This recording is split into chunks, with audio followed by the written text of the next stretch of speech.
হাত জোড় করে অনুরোধ, তোমরা যারা এশার নামাজ সারাদিনে এক ওয়াক্ত নামাজ পড়ো না, একটা সেজদা দাও নাই, তুমি দয়া করে চলে গেলে ভালো ছিল। তুমি আল্লাহর দুশমন, তুমি রাসূলুল্লাহ সাল্লাল্লাহু আলাইহি সাল্লামের দুশমন, তুমি নবীর 23 বছরের কলিজা ছেঁড়া তায়েফের রক্তের দুশমন। তুমি নবীর তায়েফের রক্ত তোমার কলিজা গলাইতে পারে নাই। 14 দিন যে নবী পেটে পাথর বাঁধছিলেন ক্ষুধার কষ্টে,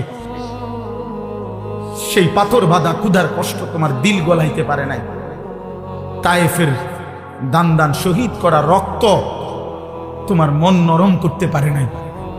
তোমার মতো গাদ্দার ছোটখাটো গাদ্দার না। তুমি জন্মের পর থেকে তোমরা যারা নামাজ পড়ো না, তোমরা শোনো নাই তোমার বাবা কাছে তুমি মুসলমান। 365 দিনে খোদার এক বছরে যে কোনো দিন 5 ওয়াক্ত নামাজ পড়ো নাই, ফজরের নামাজ পড়ো নাই আব্বা, তুমি জীবনে জানো না? তোমার বাবা বলে নাই, তোমার মা বলে নাই তুমি মুসলমান? তোমারে কেউ বলে নাই যে মুসলমানের উপরে নামাজ ফরজ? হ্যাঁ,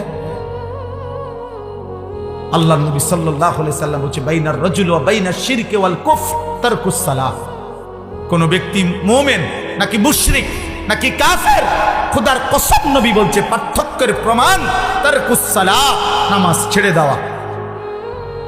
এর ভিত্তিতে প্রমাণিত হবে সে মুমিন না মুশরিক। বিশুদ্ধ হাদিস।